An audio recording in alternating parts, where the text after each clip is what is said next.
What is up, my friend? Thanks for tuning in to today's video where we're going to be talking sleep and recovery. By the way, I have had a shave. Can you see that? I have had a shave, and don't I look much better than I did? I was like a hairy gorilla yesterday, wasn't I? Hairy gorilla. Actually decided to have a shave yesterday because it was getting annoying.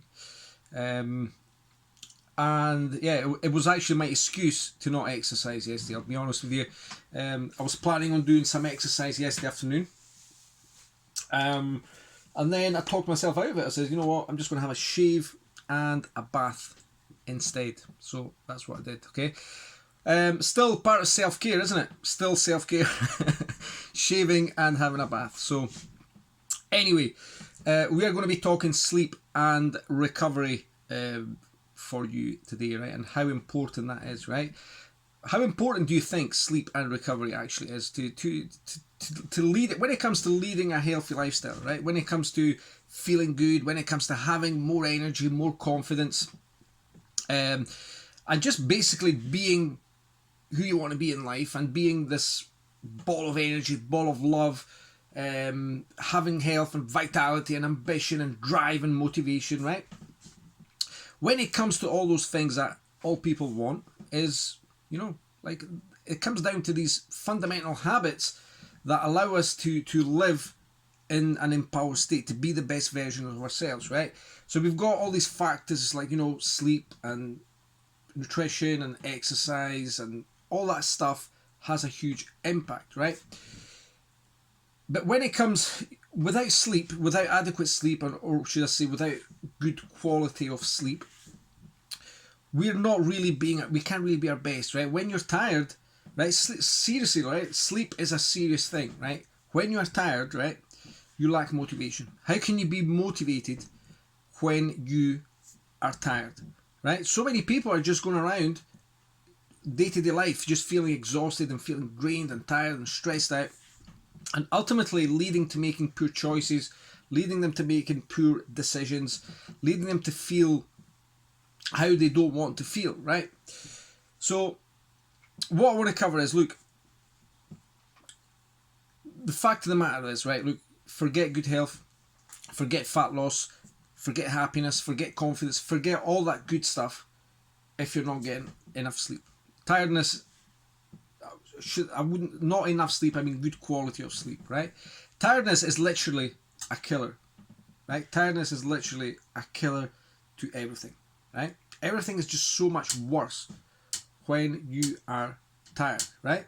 And tiredness is actually plays a fundamental part in it's a leading cause of all these illnesses and diseases that are going around the world, right?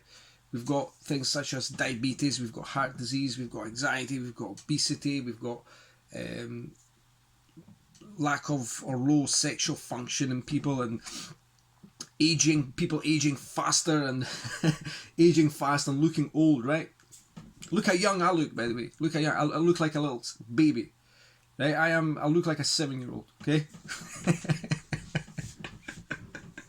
So leads to all these things, right? All these factors, low self-esteem and immune system failure and opening up, making you feel stressed out. And when you're stressed, you basically open up your body to receive illnesses, to receive disease, to come in and attack your body, right? And increased risk of heart disease, all this stuff, right? So sleep is a fundamental part of life, okay? Now, there are changes that you can make in your lifestyle to improve your sleep. Of course, doing more exercise, improving your nutrition,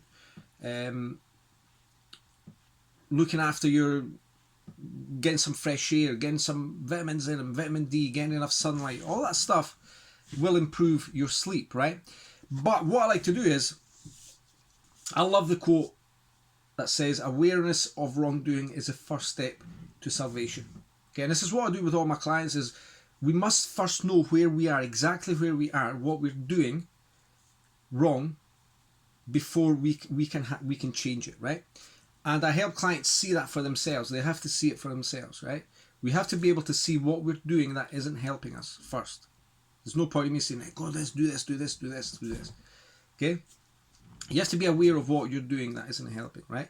So I'm going to give you some things that aren't helping your sleep. So for example, phones is a big one, right? So many people go to bed at night with their phones, and that blue light that comes off your phone and laptop and TV and stuff, that has a huge impact on your brain, right? And interrupts the quality of your sleep. Okay? Stress levels. Okay, having high stress levels affects your ability to go to sleep and to get a good night's sleep. Caffeine. Drinking so much coffee interrupts the ability for you to get a good night's sleep. Not taking time to slow down throughout the day and just going a full pelt all day, right? You get to the end of the day, you're like, whoa. Overworking, too much sugar, overthinking, right?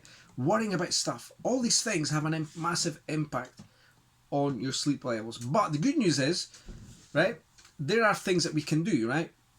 Like, there is people that argue, say, you know what, I sleep 5 hours a day and that's all I need, it's great, right? But you know, research has actually shown that sleeping 5 hours a day is not enough, and there's a lot of evidence to show that this has detrimental effects to health later on in life. Okay, so we have to understand that the habits that we have today are going to affect our future.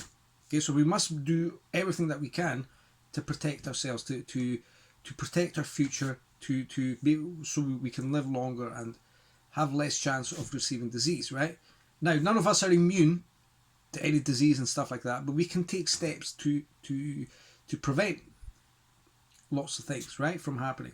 At the minute, it's like 9 out of 10 people end up contracting illness in their lifetime. At least one.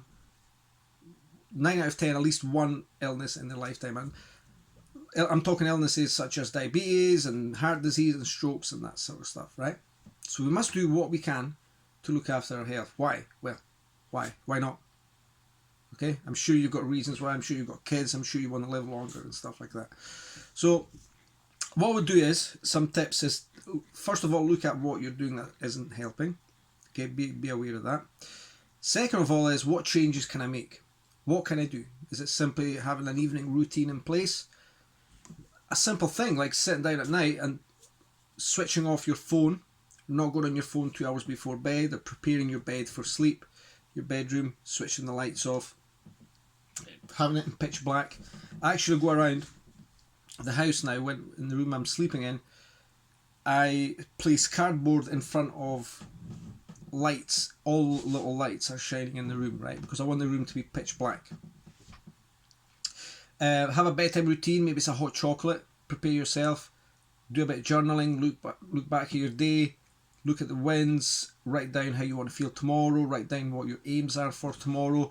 This gets that mental junk out of here and onto paper, right? So you're basically unloading that junk stuff so you can prepare your mind for a good restful sleep. What would also say, watch your caffeine intake, right? I'm bad for this, okay? What I would say is, aim for stop drinking caffeine after 2 p.m. This is something I need to work on at the minute. Actually, I went through a phase where I was doing really well with it. Now I'm having coffee 6 o'clock at night after my tea and stuff, right? So yeah, those are a few tips to help you start getting a good night's sleep, right? And remember, a healthy lifestyle is going to help you have a better night's sleep, okay? So hope that helps. Feel free to reach out if you need any help with anything. Have a fantastic day. Peace.